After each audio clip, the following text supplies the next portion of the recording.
My parents took my tuition and gave it to my brother's business. I walked away. Now I run a $900,000 company while his collapsed. Yo, what's up? If you haven't subscribed to Reddit Family Stories yet, please do it right now because this one hits different. I'm not exaggerating when I say this story literally changed my entire life, and not in the way my parents expected. So here's the thing. I'm about to tell you something that happened to me almost exactly a year ago. Something that made me walk out of my parents' house with 2 bags, $2,000, and a level of anger I didn't even know existed inside me. But the crazy part? That anger became fuel. And now I'm literally running a company doing close to $900,000 a year while my brother, the one my parents sacrificed my future for, is literally broke and moving back into their basement. I'm not making this up for views. This is real. This actually happened. Let me take you back to this one specific morning. I can still see it so clearly in my head, like it happened yesterday, even though it's been over a year now.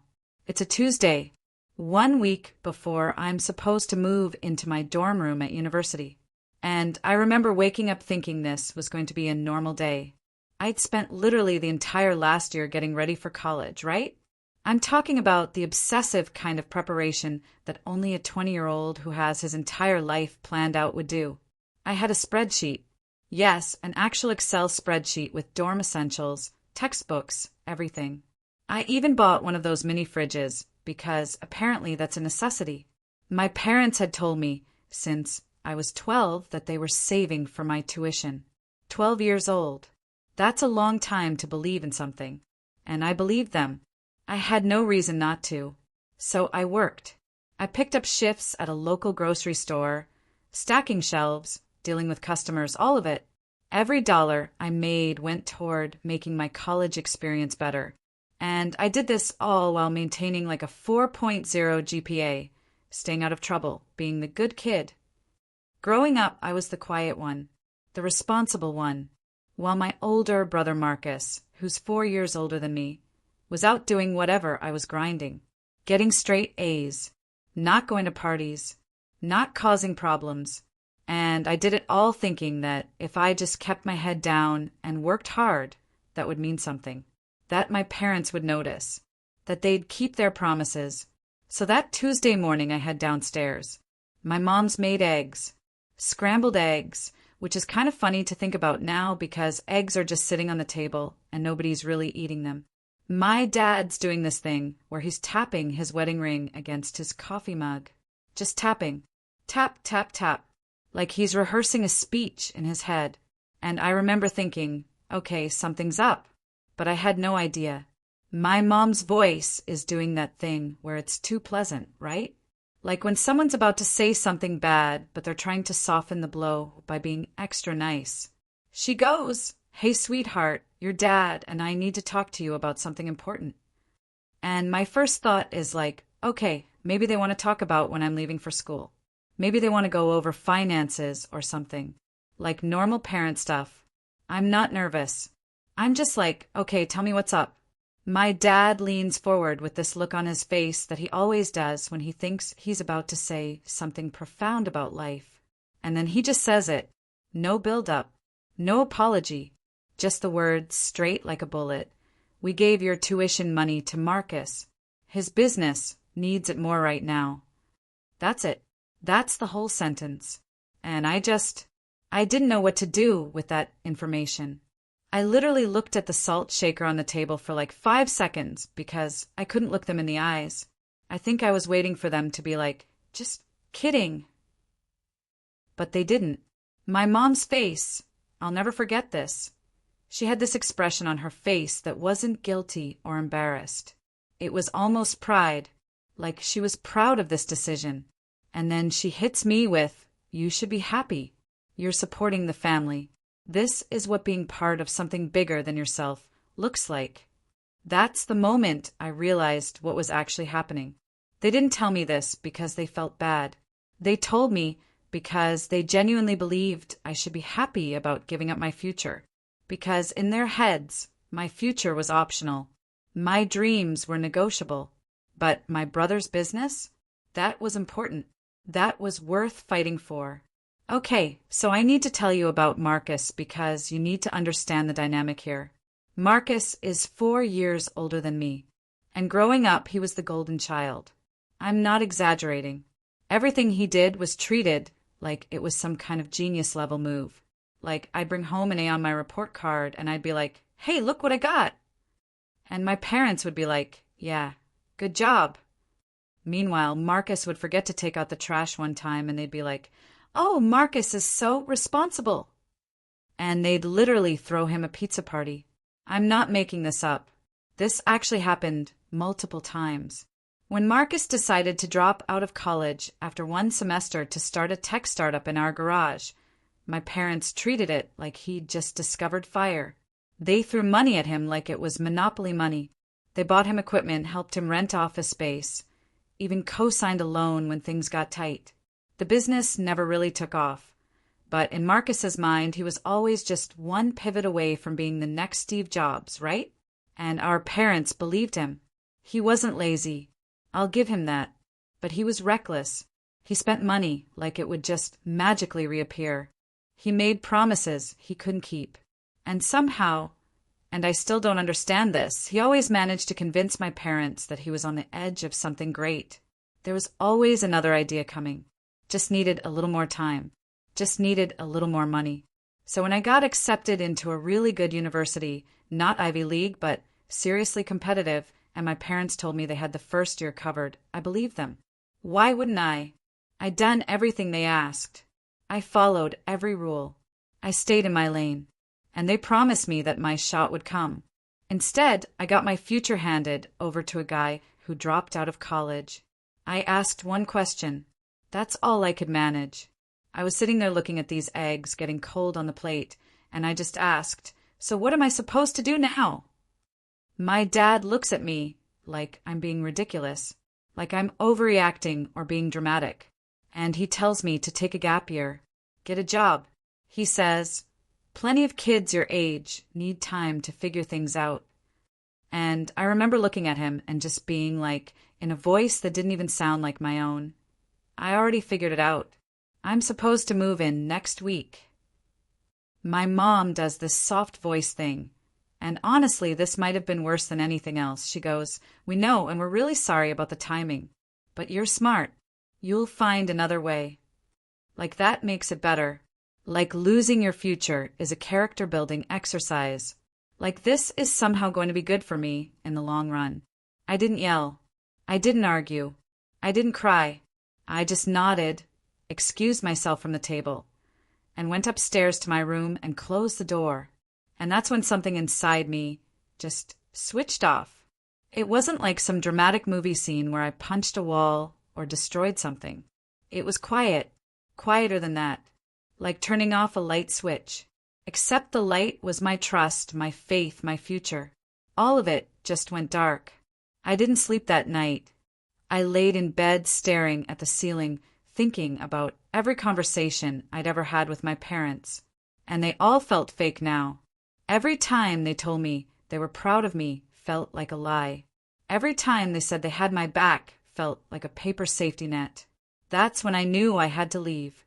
The next morning I started packing. But not for college.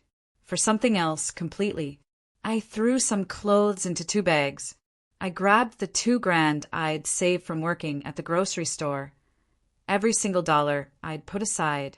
And I texted my old coworker Ryan, who I knew had a spare room in his apartment across town. Told him I needed a place to crash. Didn't tell my parents. Didn't explain where I was going. I just left. That apartment was not glamorous. There was no air conditioning. I slept on a futon that would creak if I breathed too hard. But you know what? It was mine. And more importantly, it wasn't theirs. My parents texted me a few times that first week. Normal parent stuff. How's the job search going? Let us know if you need anything. I didn't respond. I wasn't ready. I was too busy feeling stupid for believing them. Too busy being angry at everything. I spent my days flipping through Craigslist, looking for anything that would pay the bills. But mostly I was watching YouTube. Videos about digital marketing, e-commerce, SEO, coding, literally anything that might lead to something more solid than stacking shelves at a grocery store. At night, I worked shifts at a sandwich shop nearby. When Ryan asked what I was doing, I told him I was just figuring things out before college. I didn't tell him why. I couldn't even say it out loud without feeling this weird mix of embarrassment and rage. Like I'd been conned and then somehow supposed to be grateful about it. And then there was the stuff about Marcus on social media. Marcus was literally everywhere online. My mom had photos of his office space all over her Facebook like it was NASA headquarters. My dad was posting links to the company website like he was launching Google 2.0. Every caption was dripping with pride. So proud of our oldest for pursuing his dreams. Supporting small business. Links to Marcus's latest venture. It made me nauseous. Not because he was actually successful, because I knew he wasn't. I could see it. The numbers didn't add up. He was burning through money, struggling to deliver on promises, and our parents were just throwing cash at him like it was paper. He wasn't a bad person, but he was privileged. The kind of person who never heard the word no, because nobody ever said it to him. About a month after I moved out, my mom sent me a photo. Marcus standing in front of this huge banner that said Genius Tech Solutions, grand opening. They'd rented out this fancy co-working space downtown. Ribbon-cutting ceremony. Balloons. My parents smiling in the background like they'd won the lottery. I didn't respond. I didn't congratulate anyone. I just stared at that photo and realized how alone I was. That's when everything shifted for me. I could have kept sulking. I could have waited and reapplied for scholarships, taken out loans, done whatever. But I knew better now. If I wanted a future, I had to build it myself. Brick by brick. No waiting for anyone. I was already tech-savvy. In high school, I'd run a small tutoring business, fixed phones for people, even built custom PCs. But now I went deeper. I taught myself Facebook advertising. I learned how to find profitable products to dropship. I studied how to write copy that actually converts. I watched like 10 hours of tutorials every single day. I found ways to access expensive courses without paying. I took advantage of every free trial known to man. And I failed. A lot. Lost money on terrible product ideas. Ate way too many instant ramen bowls. My bank account was a disaster, but I kept going. 3 months in, I launched my first real store. Nothing fancy, just a niche gadget website selling stuff like portable humidifiers and phone holders. But something clicked. I found a rhythm. I reinvested everything I made back into the business. I was living on pennies, literally canceled my Spotify subscription and listened to motivational YouTube videos instead. The grind became addictive, and slowly things started working. 6 months in, I was making more every week than I made in a month at the sandwich place. I didn't tell anyone. Not Ryan. Not my old friends. Definitely not my family. This wasn't about bragging. It was about building something nobody could take away from me. Something that was mine. And you know what? That felt like power. Meanwhile, things at home started getting weird. My mom started calling again. At first, it was casual. Just checking in. A voicemail here, a text there. Hey honey, just thinking about you. Hope you're okay. Normal stuff. Then it got more insistent. We haven't heard from you in a while. Can we meet up? Your dad's worried. And then the email that made me literally laugh out loud. Marcus could really use your help.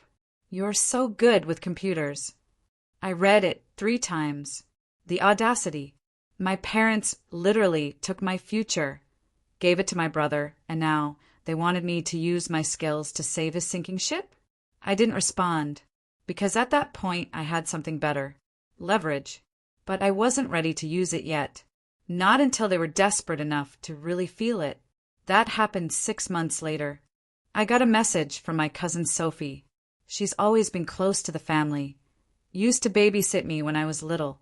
We hadn't talked in years, but out of nowhere she sends me a screenshot. It's a Facebook post from my mom. And I literally had to read it twice because I couldn't believe what I was seeing.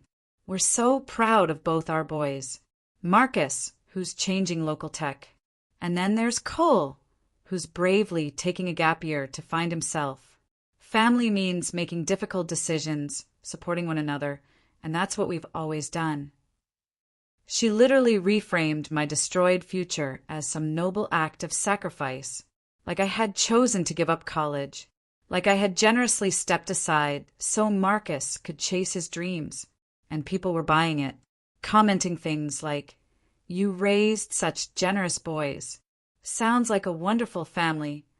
That's when the rage turned into something different. It turned into fuel. It was a Tuesday. I was in my apartment, finishing up some orders when my phone rang. My dad. I let it go to voicemail. He called again. And again. Finally, I picked up. He's breathing heavy like he'd been running. "Cole, I need to talk to you. It's about Marcus." I didn't say anything. He sighs. "His business, it's not doing well." "Oh, really?" I said, and I could hear the coldness in my own voice. "He's behind on rent for the office space. The loan we co-signed." He pauses. The payments are piling up. We're in some trouble here. And here's the thing. I felt nothing. No sympathy. No pity. Just this cold clarity. "We were hoping," he continues quietly, "that you might be able to help. Maybe look at the books? You're good with numbers.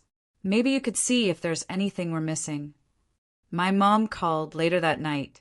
She's using this soft voice, like she's trying to cast a spell on me. "Sweetheart, we know things didn't go as planned, but Marcus is your brother. He needs you. We all need you." And that's when I just lost it. Not with yelling, but with words. "You gave him my college fund." There was this long pause. "We loaned it to him," she says quietly. "It was a family decision." "No," I said, and my voice is shaking now. "It was your decision. I didn't agree to anything." "You're being too rigid about this," she says, like asking my parents to keep their promise is some kind of character flaw. "We've supported both of you in different ways," she continues. "Luke just needs more right now." And that's when I asked the question that broke everything. What do I need? There was silence, real silence, and that silence was the real answer. I wasn't supposed to need anything. I was supposed to be the stable one, the fixer, the supporting character in Marcus's startup story. A week later, I went back to the house. I don't even know why, honestly. Part of me maybe still wanted them to own what they'd done, to actually apologize, to acknowledge that they messed up. Instead, I walked into a full-on intervention. Marcus was there. My parents were there. The living room looked like they'd been expecting company. Everything neat and organized like they were about to host a dinner party. My mom smiles the second I walk in. "We're so glad you came." I didn't sit down. I just stood there. Marcus looks terrible, like actually unwell. Dark bags under his eyes, and he's got his laptop open in front of him like he's been working non-stop. He goes, "Cole, man, I messed up. I know I did, but I just need a little help. You're good at this online stuff. You've always been smart." My dad chimes in. "We're just looking for a few suggestions. Maybe you could help him restructure the business? There's still time." And I just looked at each of them. "Have any of you ever thought about helping me?" I asked. They literally blinked, like I'd spoken in a different language. "I needed help a year ago," I continued. "I needed support. I needed you. But you didn't show up." My mom's face falls. "Honey, we were trying to do what's best for the family." "No," I said, and this is the coldest I've ever heard my own voice. "You were trying your best for Marcus. And now that everything is crashing, you see me as your safety net." Marcus tries to say something. I cut him off. "I'm not here to fix your mess. I'm not your backup plan." My dad stands up, visibly annoyed. "Don't be so dramatic, Cole." I actually laugh. This harsh, humorless sound. "I'm not being dramatic. I'm done." And I walked out. They didn't follow. 2 hours later, my mom sent a text. "We just want our family back." I stared at that message for a long time, because she was right. Something had broken.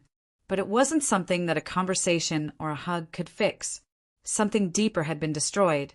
Here's the thing nobody tells you about entrepreneurship, right? The glamorous YouTube videos don't show you the nights when you're sitting in the dark at 2 a.m., staring at your laptop and realizing that you have absolutely no idea what you're doing. That was me. 2 weeks after I walked out of my parents' house. I'm sitting in this tiny apartment I shared with Ryan. The only light is coming from my laptop screen, and I can literally see the flaking paint on the walls in the glow. On one tab, I've got my Shopify dashboard. On the other tab, a spreadsheet tracking ad spend and conversion rates. And I'm down to my 5th day straight of no sales. None. Zero. Zilch. My advertising account got flagged for suspicious activity. PayPal put my payments on hold for fraud prevention. And my bank account? $450. That's it. No savings. No safety net. Nothing. And that was when I hit bottom. Not just financially, but emotionally. Because up until that moment, I had this fantasy in my head that if I just worked hard enough, I'd make it big. I'd build this huge company, and one day my parents would see what they'd thrown away. They'd feel the weight of their mistake. But when your stomach is growling, rent is due, your checkout is broken, and nobody's answering your emails, those revenge fantasies feel pretty stupid. The next morning, I'm looking in the mirror brushing my teeth, and I don't recognize the guy looking back at me. Pale. Dark eyes. I look like a ghost in my own life. Ryan finds me in the kitchen that afternoon, huddled over my phone looking at job listings. He doesn't say anything. He just grabs a Coke from the fridge and leans against the counter. "You good?" he asks. "Yeah, lie." He nods. "You still doing that online business thing?" I shrug. Trying. He pauses for a second, then says something I will literally never forget. "Well, just don't forget to eat. Even gladiators need sandwiches." I smiled for the first time in days. That afternoon, I went to the library. Not a coffee shop, not a co-working space, a public library with slow Wi-Fi and flickering lights. I sat there for hours, and I had an honest conversation with myself about what I was doing wrong. I'd been chasing quick wins, drop-shipping garbage products, getting rich quick schemes, all of it, and none of it was sustainable. So I changed tactics completely. Instead of trying to be everything to everyone, I decided to build something small, steady, and actually honest. Something based on real knowledge and real value. I studied SEO like my life depended on it, watched videos about affiliate marketing, specialized content sites, email lists, landing page optimization. All the stuff that actually builds sustainable businesses. No more gimmicks. No more trash products. Just real, helpful content. That's when I started my first info site. I picked camping gear because I was actually genuinely interested in it. I wrote every single article myself. Spent weeks researching products, learning keyword clustering, backlink strategies, all of it. It was slow. Super slow. First month, the site was getting less than 20 visitors a day. But I stuck with it. I updated content, tested different headlines, found better affiliate programs, and most importantly, I focused on building actual trust with readers. While I was doing that, I was picking up freelance work on the side to keep the lights on. Copywriting, SEO audits, helping local businesses fix their broken websites. I wasn't getting rich, but I was surviving. And survival at that point felt like winning. Then something shifted. 3 months after launching the site, one of my articles got picked up by a bigger outdoor gear blog. They referenced my post in a roundup piece about ultralight camping stoves. My traffic went through the roof overnight. That week, I made $250 in affiliate commissions. $250. And that might not sound like much, but in that moment it felt like proof that this could actually work. That little victory created this spark that I couldn't explain. I kept growing, writing more articles, reaching out to bigger sites. Eventually hired a cheap editor from Upwork when I couldn't keep up with the workload. Invested in better hosting, faster servers, started a newsletter. Then I launched a second site, completely different niche, minimalist productivity tools. By the end of that first year, I was running 3 websites. One was making about $1,200 a month. Another was bringing in $600. One was barely breaking even. But together, I was doing okay. I wasn't rich, but I was free, and I had built it all myself. No college degree, no help, no backup. For all my parents knew, I was still figuring myself out, still struggling through my gap year. Meanwhile, Marcus's business was literally falling apart. My cousin Sophie kept me updated on what was happening at home, even though we hadn't really talked in years. Marcus's biggest client had backed out. His office rent was 4 months overdue. The loan my parents had co-signed went into default. There were rumors he might get sued for not delivering on software contracts. He looked like a shadow of himself at family events. His girlfriend left him. He moved back into my parents' basement where the whole business had started years ago. My parents were falling apart too. My mom's social media posts became less frequent. No more gushing captions about how proud she was of Marcus's visionary ideas. My dad stopped responding to texts from relatives who were starting to ask uncomfortable questions about the money. And me? I was doing the opposite. I moved to a nicer apartment, bought a new laptop, got a standing desk, even named my potted plant Gordon. And I hired a virtual assistant to help manage my third website, which was specifically about home office equipment. The irony wasn't lost on me. Marcus had some showy co-working space with ribbon cuttings and glass walls. I had a quiet room, a good chair, and consistent revenue. I could have reached out, could have told them what I was building, could have rubbed it in their faces, but I wasn't ready yet, because even though things were going incredible, part of me was still hurt. I couldn't explain it to anyone, not even Ryan. It wasn't just about the money or the college thing. It was the betrayal. The fact that the people who raised me, who told me they loved me, looked me in the eyes and told me my dreams didn't matter, that my future was disposable, that my hard work was optional. That does something to you. It changes how you trust people. It changes how you hope. But scars can harden into armor. And finally, I felt powerful again. About a year after I left, I got a phone call from a number I didn't recognize. I let it go to voicemail. It was Marcus. His voice sounded completely different, smaller, quieter than I'd ever heard it. Hey, Cole. I know it's been a while. I don't know, man. Things are really bad right now. I messed up. I know I did. But I could really use some help. I listened to that voicemail 6 times. Not because I was thinking about helping him. I wasn't. I listened because I wanted to know what it sounded like when someone who'd been handed everything suddenly ran out of people willing to catch him. I never called him back, but I saved the message. It reminded me why I'd done all of this in the first place. Why I'd spent every night learning things nobody taught me. Why I dealt with panic attacks, weeks with $0, and landlords who couldn't care less whether I survived. Because they underestimated me, and it was going to hurt them. My first big break came through LinkedIn. Out of nowhere, one of the companies whose affiliate program I'd been working with reached out. They wanted to know if I'd be interested in consulting. Turns out, my site was generating more revenue than some of their bigger partners. At first, I was hesitant. I'd never done anything formal like that. But they offered $4,500 for a 10-hour audit. That's 2 months of rent. I took the job. That 1 gig led to 2 more. I suddenly had credibility. I had references. I had leverage. But more importantly, I had an idea.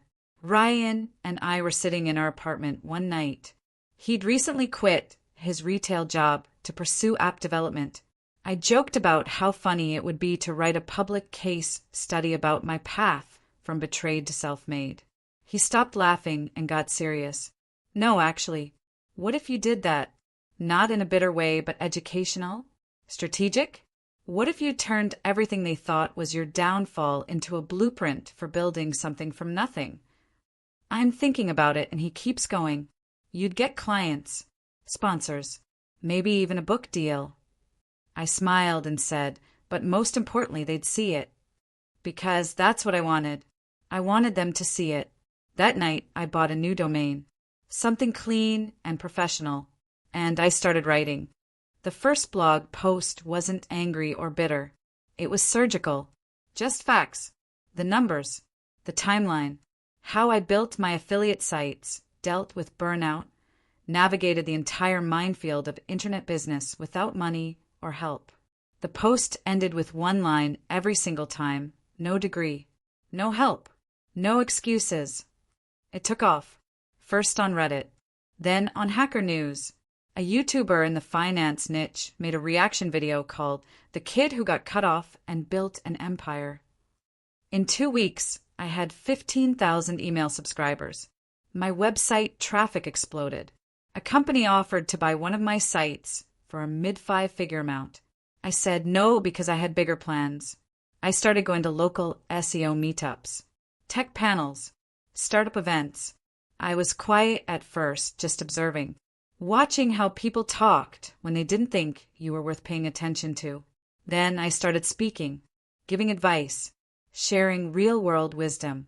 Not the hustle bro garbage. Real, practical stuff. And that's where I met Olivia. She was a UX designer who just left her agency and was looking for her next project. We grabbed coffee after one of the events and clicked immediately. Sharp. Intelligent. No tolerance for BS. Within a week, we were planning how to combine my content strategy with her design expertise.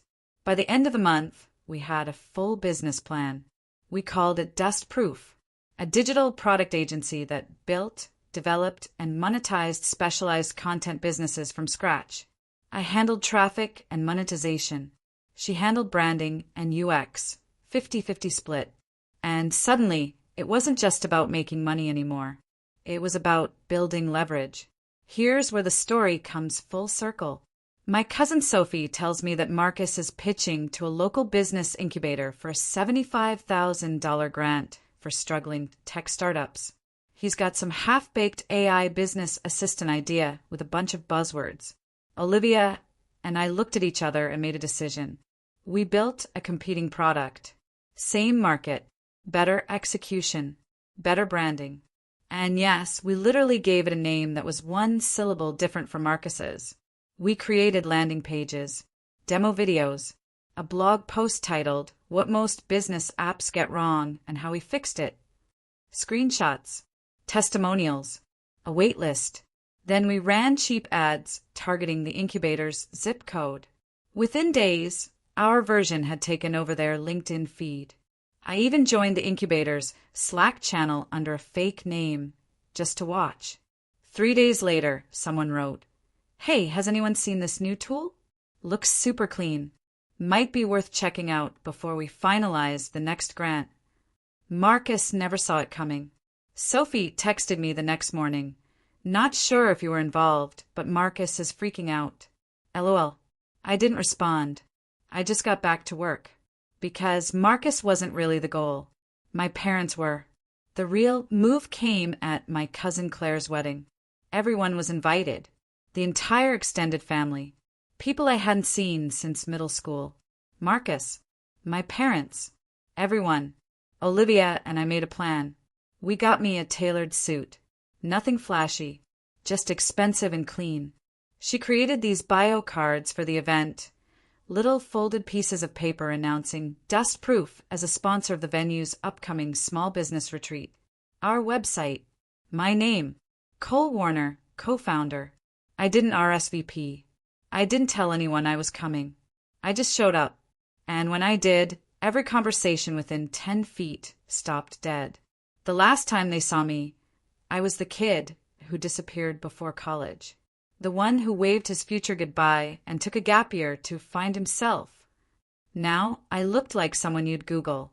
Marcus was at the bar. Looked like he was having a nervous breakdown. When our eyes met, he just blinked and I nodded. No words. My mom was across the room, talking to some aunt. When she finally saw me, her face went through this whole journey. Confusion, recognition, a forced smile, then something close to terror. I walked over, calm and civil like I didn't need anything from anyone. Hey, Mom. Cole, I didn't know you were coming. Yeah, wasn't sure I would, I said calmly. But one of the event sponsors invited me. Her face twitched. I let it sit there. My dad showed up a bit later. His smile was stiff, forced. Son, it's good to see you. Likewise, I said. He tried to say something else, but I already moved on to greet the event coordinator, handed her my bio card. She took one look and her face lit up. Oh, you're the guy from Dust Proof. We've heard so much about your work. My parents went completely quiet. It wasn't about flexing. It was about reclaiming the space I'd been pushed out of, about forcing people to watch because the performance had just started. Luke kept staring at me all night like I was a ghost he couldn't explain. When Devin, some cousin, leaned over and asked, "Didn't you drop out or something? What are you up to now?" I didn't say anything. I just pointed to the dust-proof placard on the table where my name was listed as a co-founder with a tiny QR code. He scanned it, and what he found was a case study titled, "The Tuition That Wasn't: How Losing Everything at 18 Helped Me Build a $900,000 content portfolio before 21. It was gentle. I hadn't named names. No rants. No Reddit posts. No bitter breakdowns. Just pure facts. A neutral tone. A documented timeline. But anyone with half a brain could read between the lines. And when Marcus read that QR code, I watched his face absolutely crumble. 2 days later, my dad texted me, "We need to talk face to face." I didn't respond. My mom called next. Left voicemails. "Your post. People are asking questions. Please take it down." I literally laughed out loud. Take it down? After they spent months telling everyone I was just a generous brother taking a noble gap year? After they framed my destroyed future as some kind of beautiful family sacrifice? No, this was the reckoning. And it wasn't personal anymore. It was structural, clean, inevitable. Because the moment that case study went viral, people started connecting the dots. Sophie told me that Luke's old contractor, the one he promised stock options to and never paid, posted the link on Twitter with a caption, "Oh, so this is why he never paid me." The local business incubator that was considering Luke for a second round of funding put out a quiet update on their website, halting external investments pending internal review. Luke removed himself from consideration. Then he removed the entire application. His early investors, mostly local dentists and real estate agents who my dad played poker with, started getting uncomfortable. The case study didn't name them, but it traced the flow of money using terms like family-backed firms with zero KPIs, and early investors promised huge returns with minimal oversight. Everyone who was involved knew exactly who we were talking about. Dr. Richards, this dentist who invested, supposedly grabbed my dad at a neighborhood barbecue and asked him directly, "Did you give your kids' tuition to Luke's startup?" My dad didn't answer, but in those circles, silence says everything. I started getting messages from people I hadn't heard from in years. Former teachers, high school friends, one of Luke's ex-business partners, all basically saying the same thing. "I read your article. I had no idea. That's the power of truth." Not yelled, not exaggerated, just documented. Calm, measured, unapologetic. And that calm, that killed them more than anything else could have. Luke tried to fight back. He wrote his own blog post. Some half-hearted, jargon-filled mess titled, "Entrepreneurship is Messy. Lessons from a Startup That Didn't Go as Planned." Full of vague apologies. Words like pushing limits and building under pressure and learning from setbacks. Nobody bought it. The comments were brutal. This is what happens when you gamble with other people's money. Your brother had every right to speak up. You didn't fail because you took risks. You failed because you took people. My parents never responded publicly. It wasn't their style, but they felt it. The calls stopped. The texts dried up. My mom unfriended half the extended family on Facebook. My dad deleted his entire LinkedIn profile. At first, I thought it was shame, but it wasn't. It was control slipping through their fingers, slowly and mercilessly. And as they shrank inward, my world expanded. I got invited to speak at a digital entrepreneurship conference in Austin. I shared the stage with entrepreneurs twice my age. Panels, dinners, interviews, all of it real, all of it earned. Olivia and I scaled Dust Proof into a full company. We hired writers, a project manager, a sales lead. By my 21st birthday, our monthly revenue had surpassed $75,000, not including affiliate commissions and licensing deals. The best part? I never told them directly, never called to gloat, never texted "I told you so," never sent screenshots of bank statements in family group chats. Because quiet was louder, distance was louder, and dignity screamed. One last thing happened, and it felt like the story had come full circle. I found a listing on Facebook Marketplace. Luke's office equipment being liquidated, monitors, a few standing desks, posted from some random burner account with no profile picture. I bought one of the desks, had it delivered to the dust-proof office. Olivia thought it was weird. I told her that certain things just belong where they're most useful. So now, every single time I sit at that desk, this sleek, slightly scuffed, $1,200 ergonomic remnant of his failed business empire, I smile. Because that's my payback. Not pomp, not spectacle, just quiet, unmistakable success. The kind they couldn't ignore. The kind that followed them everywhere they went. The kind that proved that I didn't need their belief. I didn't need their money. I didn't need their permission. I just needed to leave. And that's the story, man. If you're watching this and you've ever been underestimated, overlooked, or had your future dismissed by the people who were supposed to protect it, this one's for you. Sometimes the best revenge isn't revenge at all. It's just building something undeniably real while they watch from the sidelines. Drop a like if this hit you. Subscribe to Reddit Family Stories for more stories like this. And hit that notification bell because the next one might be even crazier. Thanks for watching.